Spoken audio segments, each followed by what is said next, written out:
If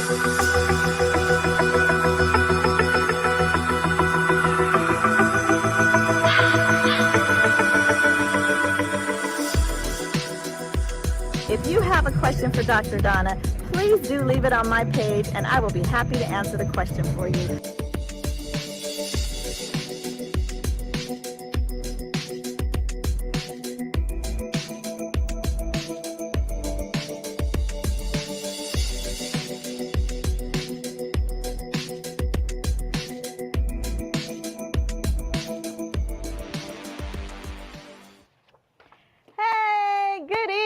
Everybody, welcome to another episode of Talking with Dr. Donna. I'm so happy that you kept your appointment tonight. As you know, you have an appointment with the doctor every Thursday at 6:30 p.m. So join me here on Talking with Dr. Donna. I'm your host, Dr. Donna White Carey, and I just am happy that you're here tonight. We have a great topic. We have some great guests. But before we get into that, of course, just a little bit of housekeeping. If you have not already done so, I would really appreciate it if you would go over to YouTube, if you're watching on Facebook or if you're watching in some other way, go over to my YouTube channel and hit subscribe. If you hear anything that was beneficial to you, that you think you can use in your life to help yourself or someone else, please go over to my YouTube channel, hit subscribe, and then hit that bell icon, and you will get notified every single time we go live, which is when? Every Thursday at 6:30 p.m. This is a live show, which means that this gives you an opportunity to interact with our guests, to ask questions, and to get your questions answered about the topic. So make sure that you sign in, say hey to me, hi out there, I see you all. And let me know if you have any questions. Write it in the chat and I will be able to make sure to ask our guests. There's many ways that you can contact me. Make sure you go to all of my handles. You can go find me on Instagram. You can find me on Facebook. Those are my handles. Just, during the week, if you have a question, you have an issue, you have a suggestion for a topic, this is where you can hit me up right there. Okay? As you know, our goal here on Talking with Dr. Donna is to build a network of generational health. That means starting with you right where you are, and every generation below you and every generation above you, we're going to focus in on these 4 pillars of health. And I truly believe that if we focus in on these 4 pillars of health, in every generation, that we can end the cycle of premature death in our community. We do not need to wait until we are in our 30s or 40s or 50s to think about being healthy. We want to start that from birth. And as you'll hear tonight, it is extremely important to start even before birth. So our 4 pillars are spiritual health, emotional and mental health, physical health, and environmental health. We focus in on those 4 pillars. We are going to make an impact on premature death. We want everyone in our community to live long, healthy lives. All right? So thank you so much for being here. There's a couple of quick, shout out months to this month that I want to give. And the first is that this month is National Minority Health Month. And it is really about focusing in on our community. And the theme for this year is giving your community a boost. And we're going to give our community a boost of knowledge and information. You're going to get that tonight to really help make sure our community, again, is as healthy as possible. Also, because of National Minority Health Month, in particular, this week is Black Maternal Health Week of 2022. And that is why I am so excited about my 2 guests that are here this evening. We're going to really talk to us about Black maternal health. Our topic tonight is, why are Black women dying from childbirth? Now, if you've read the news, if you looked at anything online, you know that there is an inequality between Black women who are giving birth and women of other colors who are giving birth in terms of the rate in which they die. And we're going to talk tonight about why that is, some of the theories, some of the facts, And more importantly, what can you do to help make sure that this doesn't happen to you or a loved one? So let me bring on our guests because I'm really excited that they're here, and I want to give you all time to hear what they have to say and to ask any questions. So first, I am going to introduce Jyesha Wren. Hi, Jyesha. Now, these are my colleagues from Highland Hospital. So let me tell you a little bit about Jyesha. So Jyesha is a certified midwife at Highland Hospital. She is the co-founder and co-leader of BElovedBirth Black Centering. You're going to learn about that tonight. And coordinates program development, logistics, and evaluation, which is really important. Her interests are in Black centering, shared decision-making with patients and providers, and eliminating racial disparities. She was born in New Orleans, but raised here in Northern California. She earned a bachelor's degree in sociology from UC Santa Cruz and a master's degree in nurse midwifery from UC San Francisco. So, talking with Dr. Donna, say hi to Jyesha and welcome you to the show. Welcome, Jyesha. Hi, Dr. Donna. Thanks so much for having me. Thank you for being here. And then I'd like to introduce our second guest, Dr. Kevin Smith. Dr. Smith, I'm going to say this, and I know he's going to be like, oh, really? But I am responsible for you, Dr. Smith, for being in Oakland. Dr. Smith is a minimally invasive gynecologic surgeon and is the chair of the Department of Obstetrics and Gynecology for Alameda Health Systems. That includes Highland Hospital. His interests include reducing racial disparities, mentoring others, and the treatment of fibroids and other conditions that he can treat using minimally invasive surgery. He earned a bachelor's degree from Northwestern University and his medical doctorate degree from the University of Ohio. He completed residency training and specialized fellowship training in minimally invasive gynecologic surgery at Stanford Medical Center. Welcome, Dr. Smith. Thank you. Happy to be here, Dr. Donna. Thank you both for being here and really to help us talk about this really important topic and to really help frame it for us about what it is, what is really the issue, and then what can we do about the issue. So I'm going to turn it over to, I'm not sure who's going first, Dr. Smith or Jyesha, but I'll turn it over to you all and you can share with us what you have. Fantastic. We brought a few slides to help sort of frame our discussion, but really want to make space for the Q&A portion as well. So we can, if you don't mind, move fairly quickly through those. And again, happy Black Maternal Health Week. Dr. Donna, you mentioned the tragic disparities between Black women and other birthing people with respect to maternal death. And though California's death rates with respect to maternal care are decreasing, there's still the concern about severe morbidity, the close call. So the call to action is as high as that. Can you please place the first? So I just want to remind that in California, the preterm birth rate among Black women is about 47% higher than the rate among all other women. We also have a higher low birth rate. Next slide. And centering pregnancy is a model of pregnancy you'll hear more about from Jyesha, which is group prenatal care, which has been shown to decrease those rates of both preterm birth and low birth weight baby, the two leading killers of Black infants. At Alameda Health System and Highland Hospital, we've used the model for over 10 years.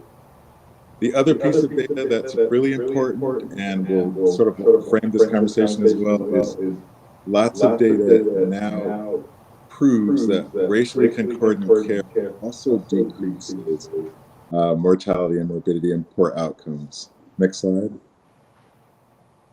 We are extremely happy that about a year ago, we took this centering model and applied it to a Black with a Black lens, a Black framework, to really capitalize on the benefits of centering in our community where the statistics are the most dire. And all that credit really goes to Jyesha, who's been a force of nature and leading the charge here.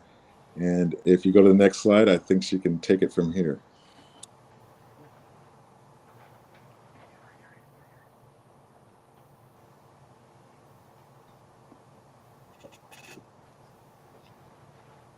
Okay, can you hear me?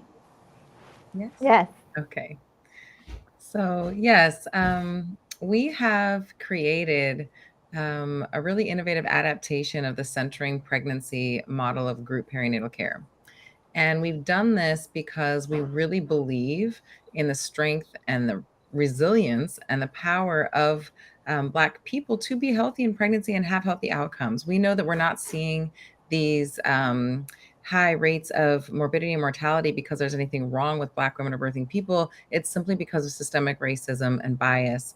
And so we feel that we've really got a moral imperative to really revolutionize how we're providing care and how we're thinking about solutions to address this crisis. We want to be thinking really holistically, really comprehensively, and make sure everything is grounded in anti-racism evidence. So we have created BElovedBirth Black Centering, and it is meant to honor and celebrate Black people, birth, and community. It's meant to lift up community wisdom, voices, experiences, and expertise of Black birthing people. It's meant to be able to acknowledge and activate the power and potential of Black birthing people, and to embrace our families in a village of community support with that group, all to lessen the impact of racism on our perinatal healthcare experiences and our outcomes. Next slide. So we like to call it a trifecta of evidence-based strategies. You know, we looked across the country to see what is the research saying about what helps us to thrive. And there's really three main things. First of all, it's that centering pregnancy group prenatal care. We know that that helps us have lower risk for preterm birth and low birth weight, more support, more success with breastfeeding, as well as other experiential-based improvements.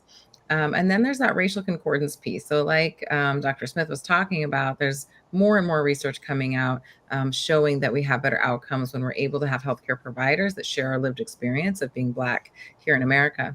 And then the third piece is that wraparound support. So, you know, our program participants are not just facing potential bias in the healthcare system, but also all around us, the structural racism piece, systemic racism piece. We know we can see very different preterm birth rates based on zip code. That has a lot to do with, you know, our exposures to toxic stresses in our environments and our access to resources.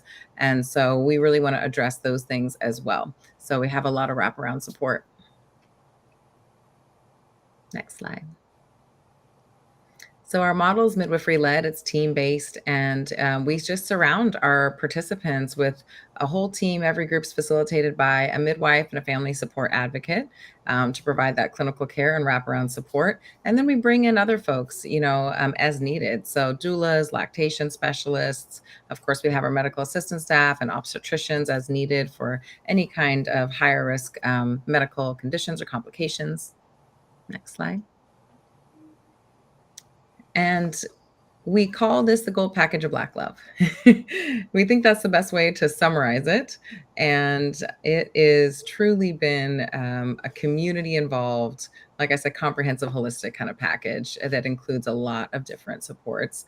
Things like produce boxes delivered to people's homes weekly to address food insecurity issues, nutrition, promotion, restaurant prepared meals delivered for 6 weeks postpartum so that we can really support that healing, that recovery, and that nutrition in that period. It also includes things like photo shoots, pregnancy photo shoots to really uplift our participants, and tons of supplies so that they don't have to buy so many things to be ready for baby. Next slide. So we launched October of 2020. We launch a new group every 2 months. So we are constantly enrolling.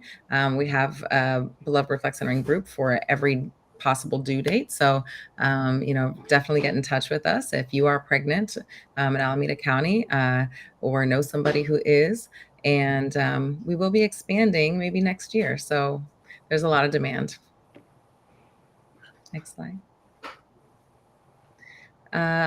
Our program includes 15 online group perinatal visits. And so this is just a little snapshot of what that looks like on Zoom. This is a picture from our very first group. But because of COVID-19, we not only had to do the Black adaptation of the program that we had planned, but we also had to do the telehealth adaptation. So we are been using an online program home that's great. And we continue to really thrive in the Zoom environment, but also hope to be moving in person soon. Next slide. So we have asked our participants what the impact of a program like this has been, and we've gotten some really amazing and moving feedback. And so we have a report that can be shared with folks who are interested. And I just have some highlights of that data here. Next slide. So our participants have said that being able to get their prenatal care through this kind of model has supported their family connection and bonding with their partners, with their baby. It's also helped them understand their rights and better advocate for themselves, and also given them access to resources and supplies that help them have a healthier pregnancy, safer pregnancy. Next slide. And that they have felt seen, heard, and respected, and honored and celebrated as a Black woman and birthing person. Next slide.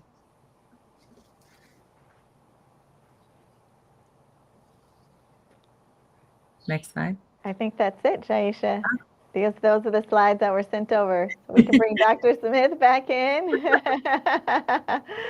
Yes, thank you so much. That is so fascinating. I'm going to just stop for a moment and let everyone clap for what you all have done, because it is amazing.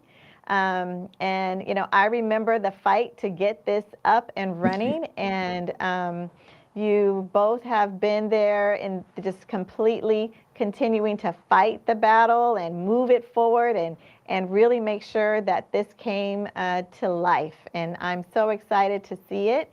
And I just want to applaud you and appreciate you for all of the work that you do for all of the moms who are out there and come in to Highland. So just a reminder to everybody who's watching, if you have a question, put it in the chat, because this is your opportunity to ask questions of a midwife as well as an obstetrician, and to just ask questions about what this topic is about and whatever it is might be on your mind.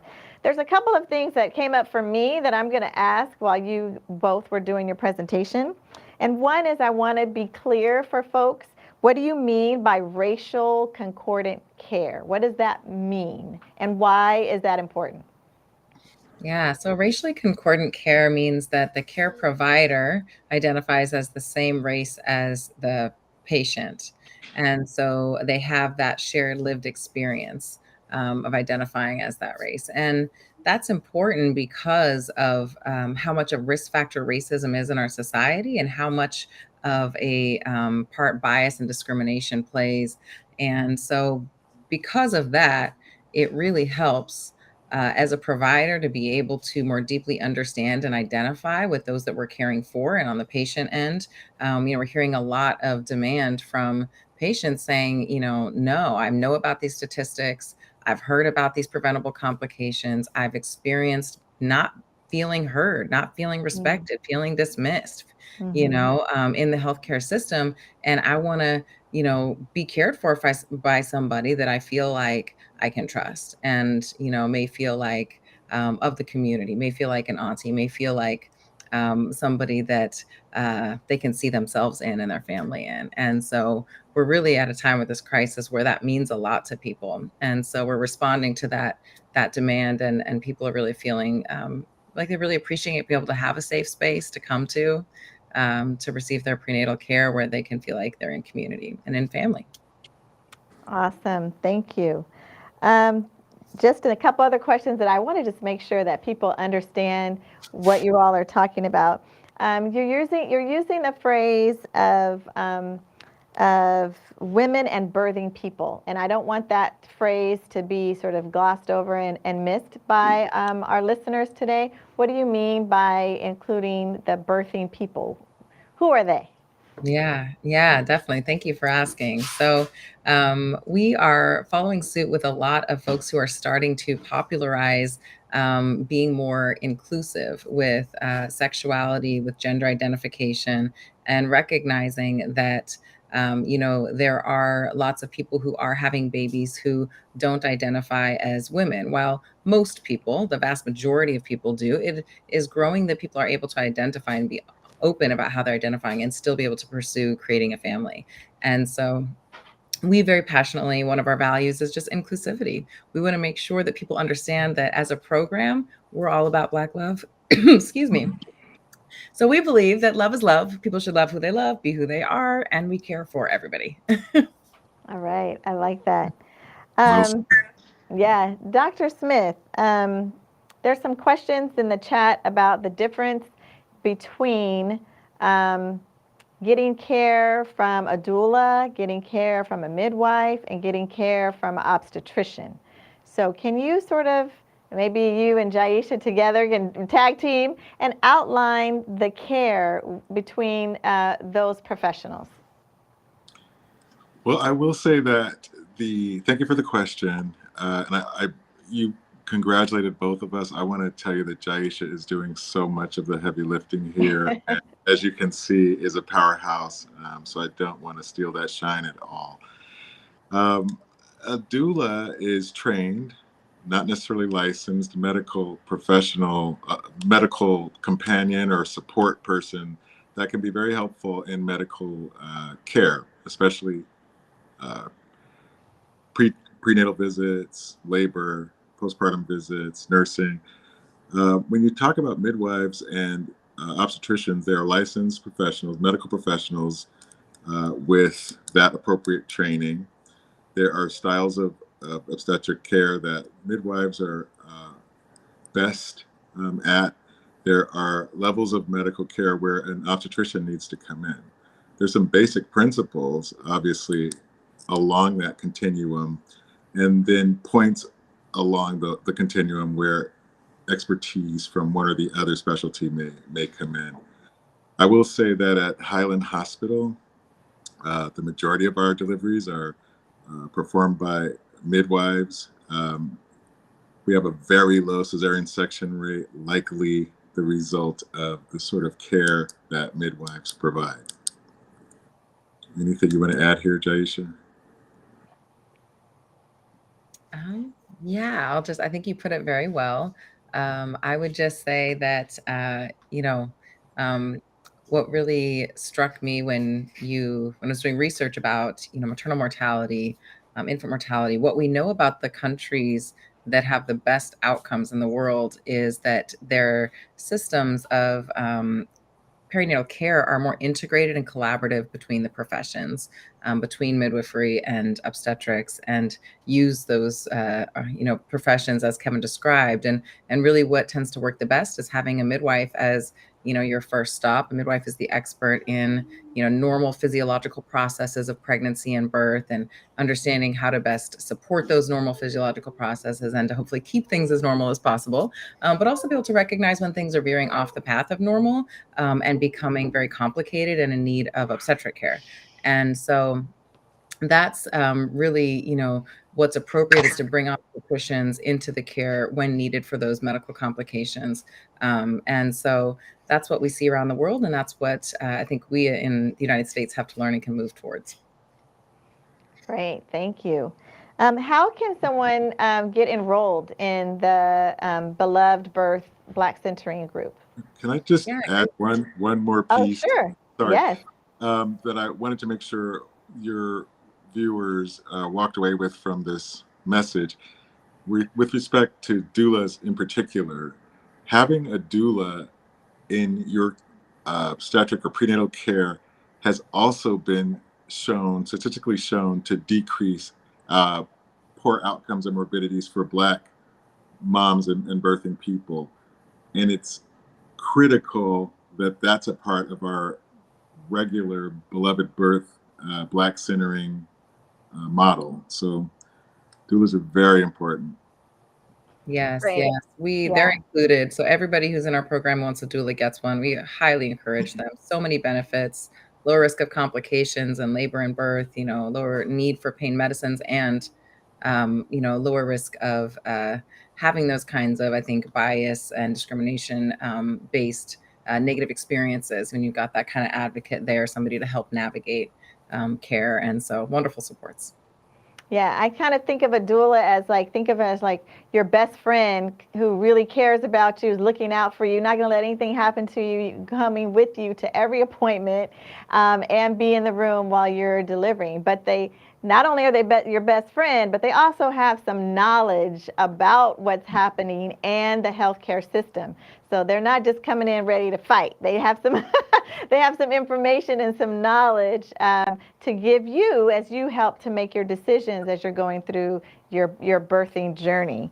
And I think for those of you who are in Alameda County, and if you have Alameda Alliance, then they're actually starting to be paid for. So you can actually have a doula, and that is covered by your insurance plan. So check that out if you are in, getting ready to you can give birth. join Beloved Birth and you'll have one. There you go.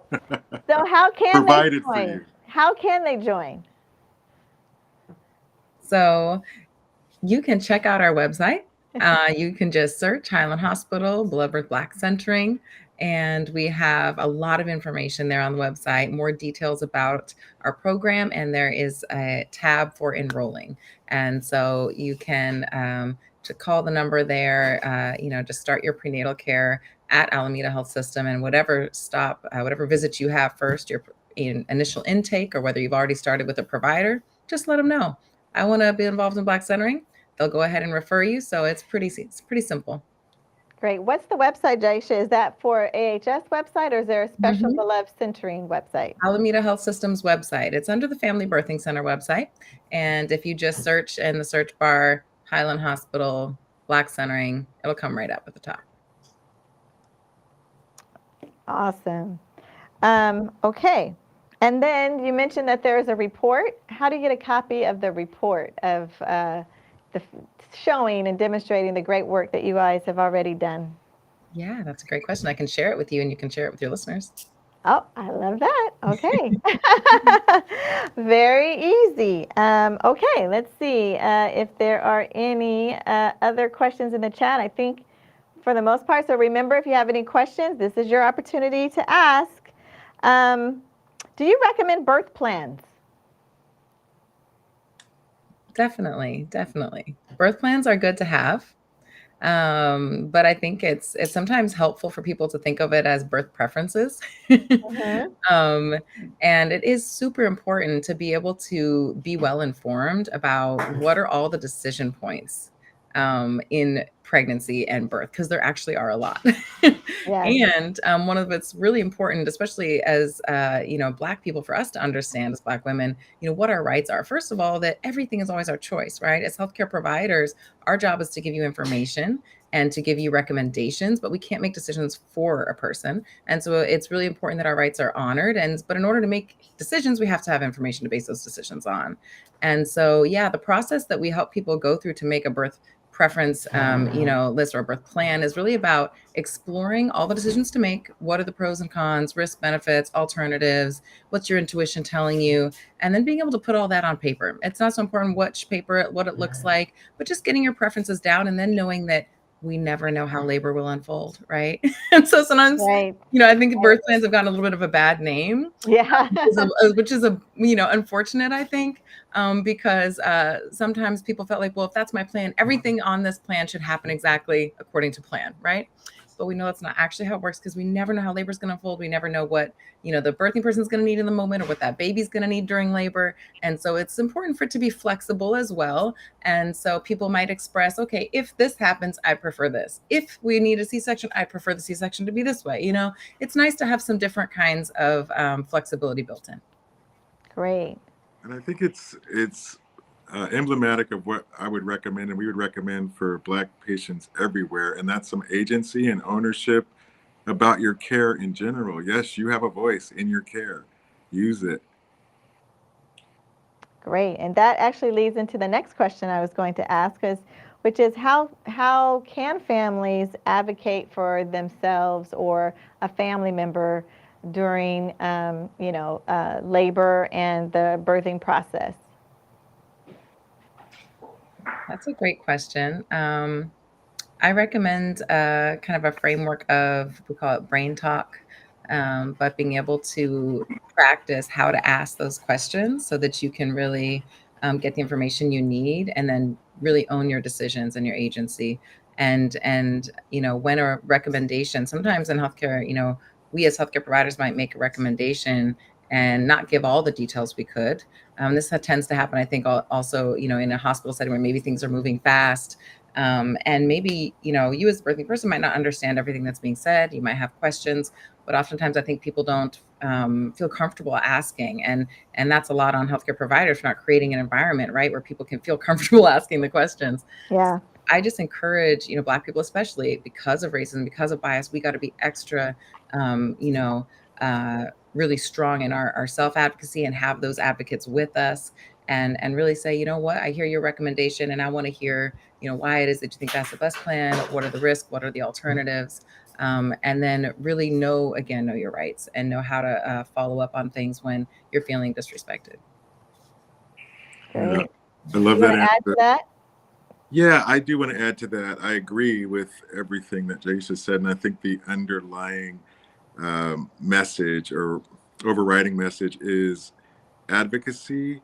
If your advocacy is enhanced by having someone at your prenatal visits or at whatever medical visit you are, bring them with you. We've talked about racial concordance as a data-proven complication mitigator. So ask for a doctor that you're racially concordant with. Ask for a midwife that you're racially concordant with. Ask for a Black doula. Get second opinions. This is your health, your body, your unborn child or children, and that's where this racial concordance comes in. Just to add to a little bit of what Jyesha mentioned earlier, that data-proven comfort that you have in that concordance space, that data-proven trust that you have in that concordance space is going to allow you to say what you really need, for your provider to actually elicit from you what you may not know you need. So it's a health advocacy recommendation to look for that concordance. Great, thank you. All right, so my final question for both of you, and I'd love for both of you to answer this question, which is, what do you want people to know or remember from what we've talked about tonight? What do you really want them to remember and take away from this conversation? And I'll start with you, Jyesha. I would say that what I want people to remember is that while the toxic stress of racism, yes, it does increase our risk of complications. It doesn't have to be this way, though. And there are many things that mitigate this risk, that help us to thrive, and that we are perfectly capable of thriving. And so I just want people to remember that and to seek out care that really feels good to them and is anti-racist, and seek out what brings you joy. Great, thank you, Jyesha. Dr. Smith. I would like people to remember that at Alameda Health System, we understand that it's racism, not your race, that is causing these poor outcomes. We understand anxiety about engaging the healthcare system, knowing what we know about all the data, but we are working every day to address it, to recognize it, and to mitigate the risks of the racism. It's overwhelming to really think about all of the disparities that Black people experience and others. But to be in a position to make a tangible difference like this is why we're here.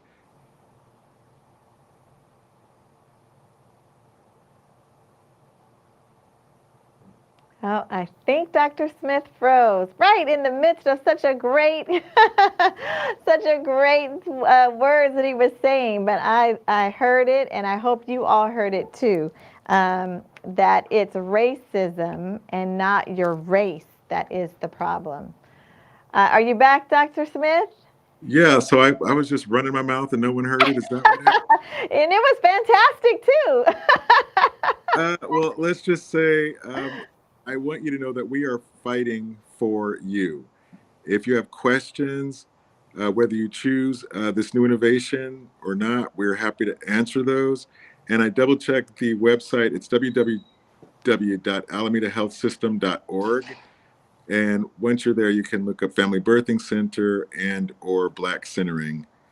But we're working every day to mitigate the causes of racism. And this is just really exciting to be a part of.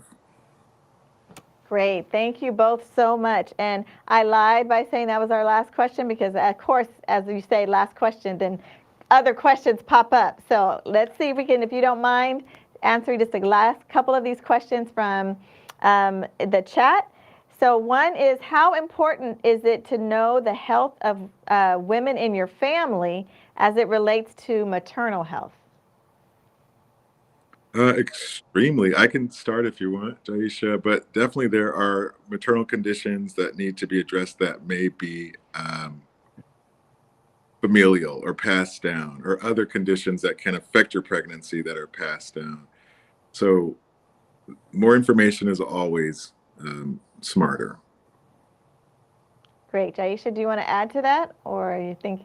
Yeah, I agree. I think that, knowledge is power. And if we can know those things early on in the pregnancy, then we can maybe anticipate or know where we need to fortify certain health measures. So that's always good.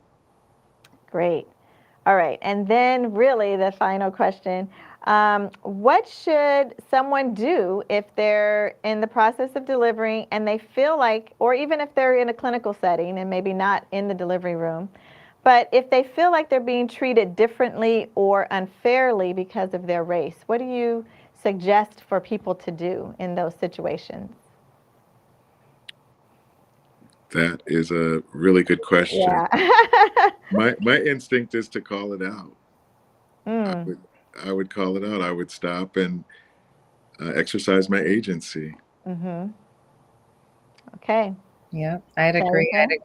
And we're big advocates of that, of just having these tough conversations and really naming the problem. And I think that that's a lot of the work we're doing, at Alameda Health System and Highland Hospital, is not just providing that safe space with BElovedBirth Black Centering, where we have that racial concordance, but also helping to support people to enter into a hospital setting where all different kinds of people they're going to interact with and receive care from people of all different identities, and bias could come into play, whether it's conscious or unconscious.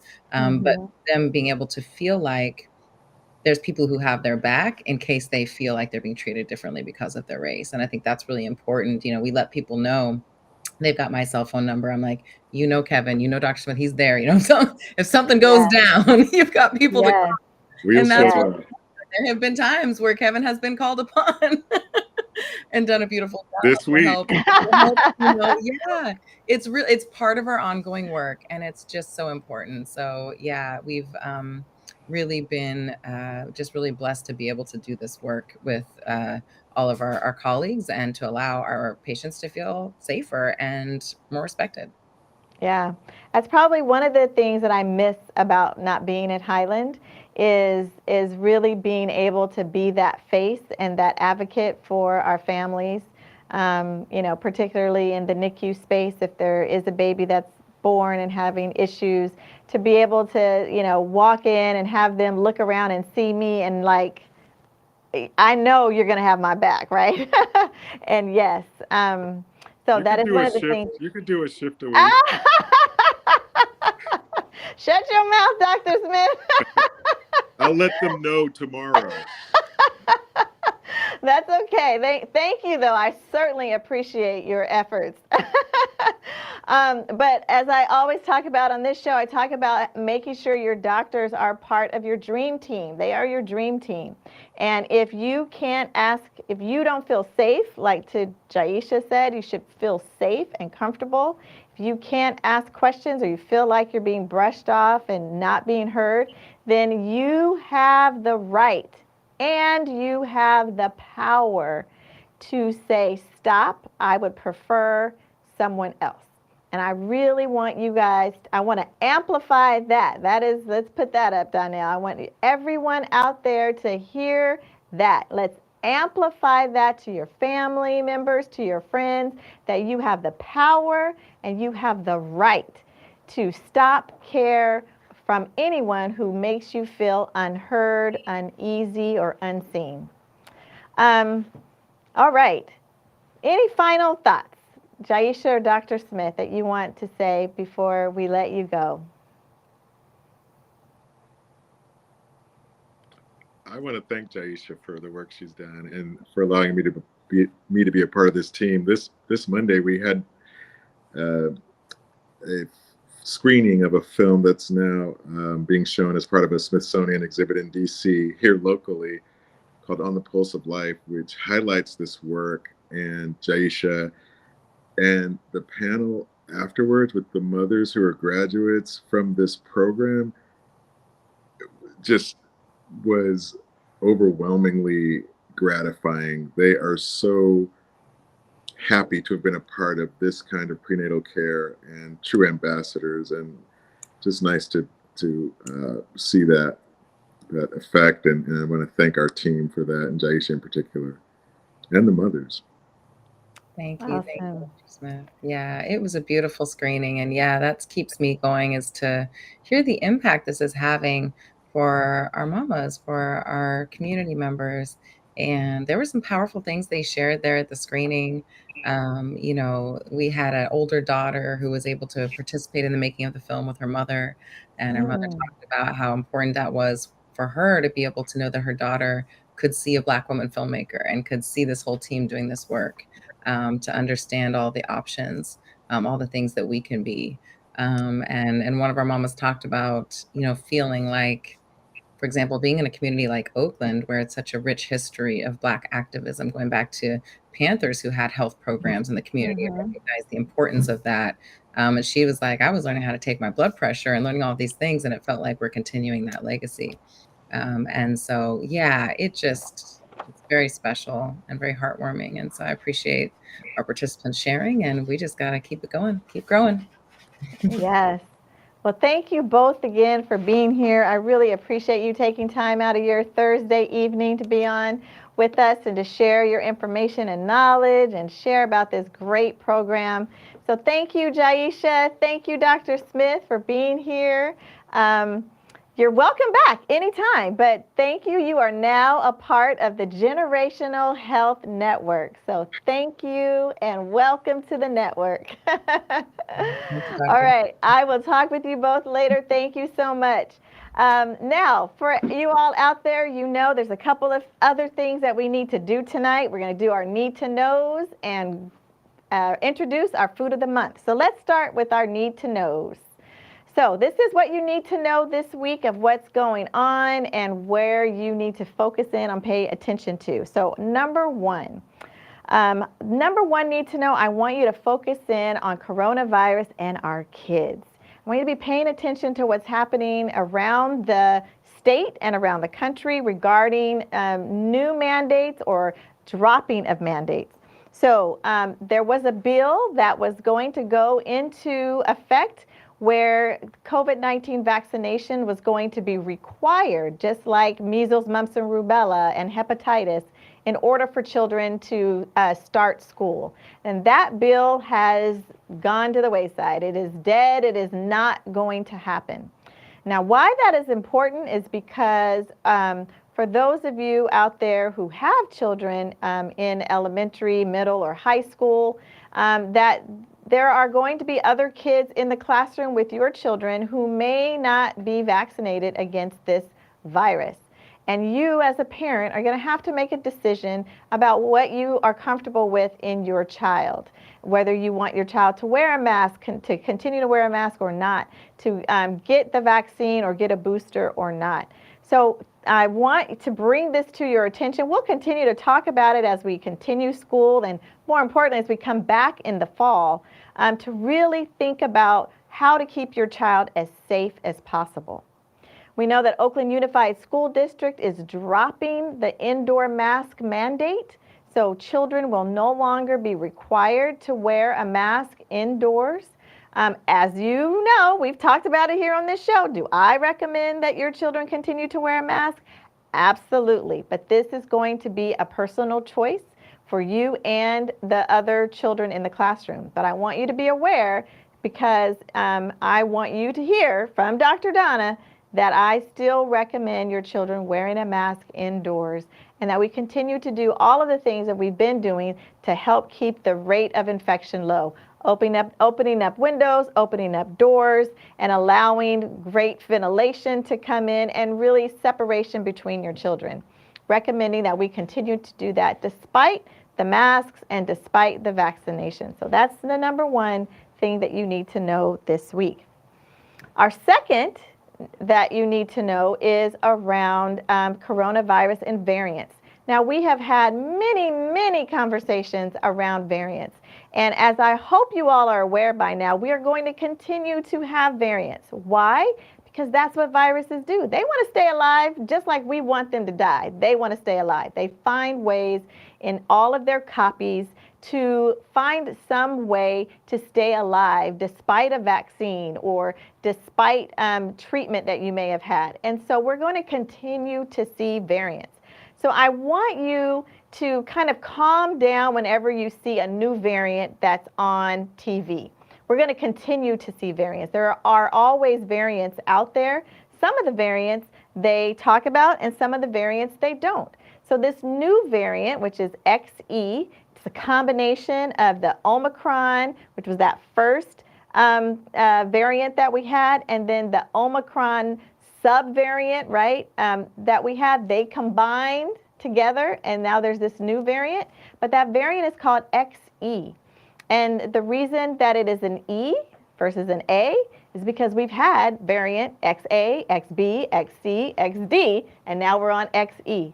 So I want you to calm down about variants. We're going to have variations in this virus, but the key is, are those variants strong enough or important enough to impact our health, to actually infect us?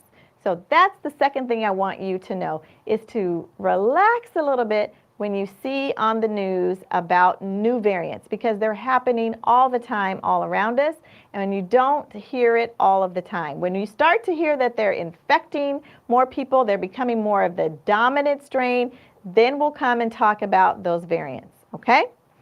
The number 3 thing that I want you to know, this is Black Maternal Health Week. You've heard us talk with Dr. Smith and with Jyesha about Black maternal health.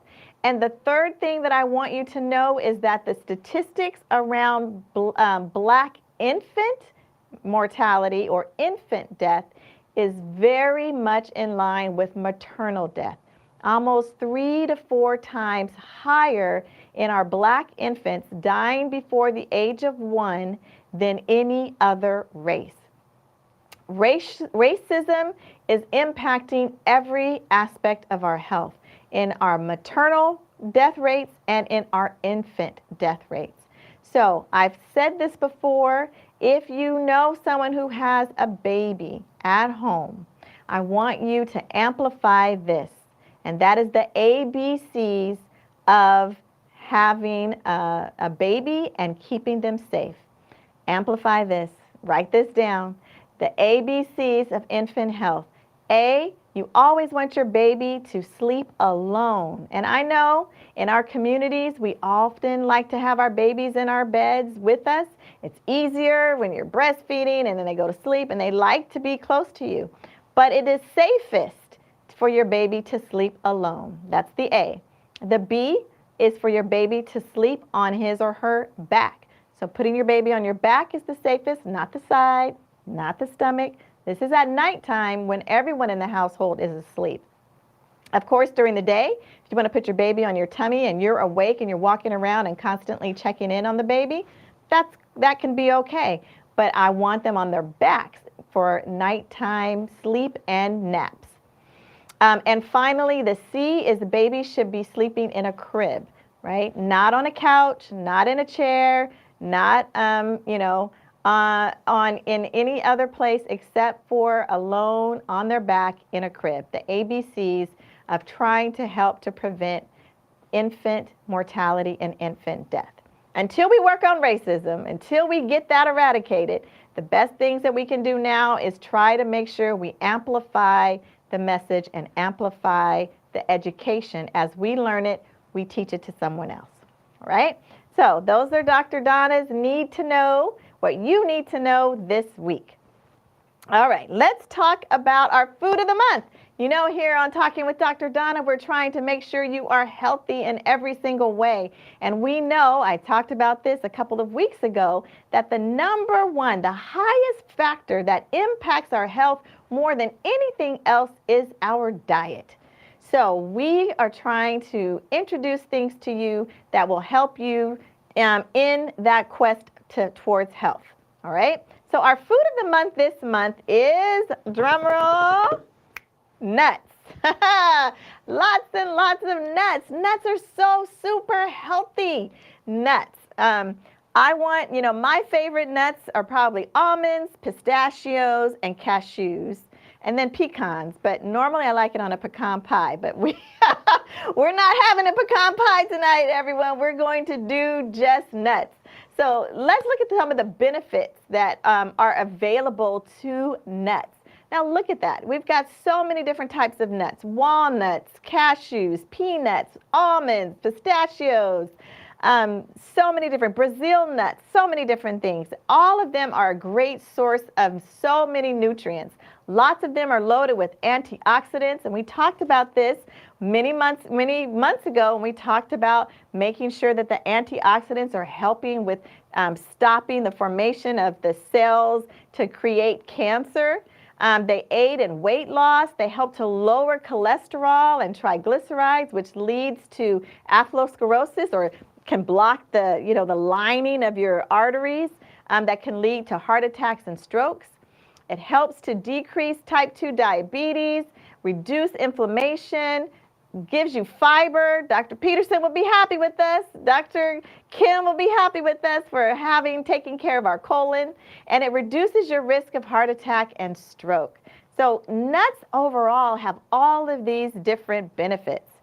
So the nuts that I want you to think about for this week, so every week we're going to try to highlight a different nut, because I want to encourage you to try something maybe that you're not used to trying.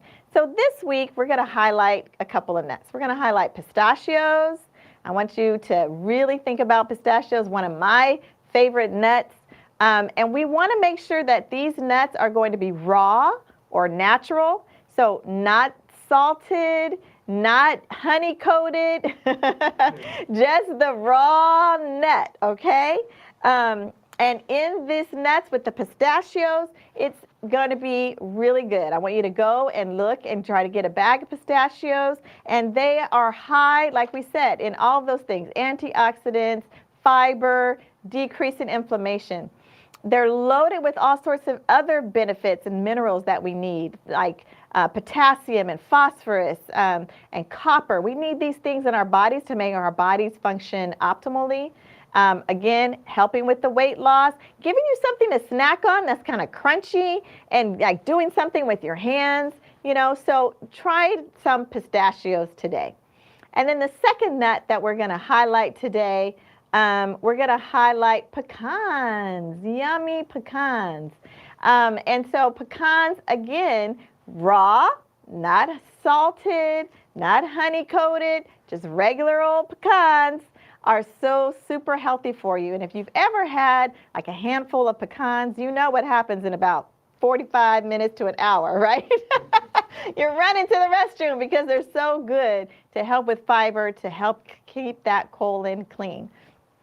So This week, I encourage you to try some pistachios and some pecans. You know, put them in some oatmeal, add them to your yogurt. I add them to my yogurt just to give me a little extra protein, a little extra fiber, and kind of help me stay full. I add it to salads.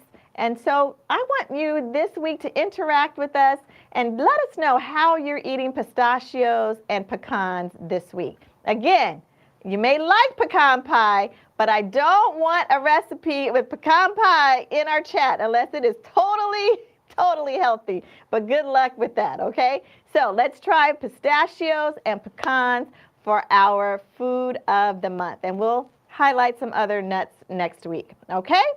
All right. Woo! So much information. I hope you really took notes and thought and listened to tonight. I hope you understand the message that we want you to amplify, which is that you have the power and the authority to be in control of your body when you are in a birthing situation or even when you are in a clinic visit. No matter what you're doing, that doctor should be a part, that doctor, midwife, nurse practitioner should be a part of your dream team. And if they are not, then you have the right to ask for someone else. So thank you once again for listening to Talking with Dr. Donna. Remember, you have an appointment every Thursday at 6:30 p.m. with the doctor. So tune in. If you have not already done so, please go over to YouTube and subscribe to my channel. And thank you, team, for this reminder that tomorrow we have a vaccine clinic from noon from 12 to 4 where you can come and get your initial vaccine or your booster. Remember, if you're over 50, you are qualified for a booster shot for now. So come get it. Come make sure you're protected. All right, until next Thursday, take good care of yourselves and your family, and we'll see you then.